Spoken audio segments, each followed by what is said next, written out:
ঠাকুর তার ভক্তদের উদ্দেশ্যে মাঝে মাঝে কিছু নীতিশিক্ষামূলক গল্প বলতেন। গণেশের মাতৃভক্তি সেরকমই একটি গল্প। ভগবতীর দুই ছেলে, কার্তিক ও গণেশ। একদিন ভগবতীর একটি সুন্দর হার পাবার জন্য দুই ভাইয়ের মধ্যেই বিবাদ শুরু হয়ে গেল। ভগবতী তখন ঠিক করলেন, দুই ভাইয়ের মধ্যে যে আগে সারা বিশ্ব ব্রহ্মাণ্ড ঘুরে আসতে পারবে, এই হার তিনি তাকেই দেবেন।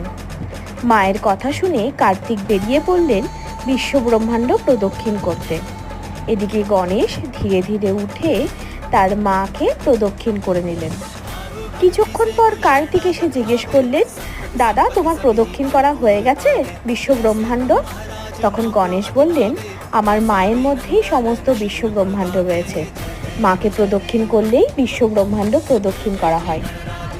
ভগবতী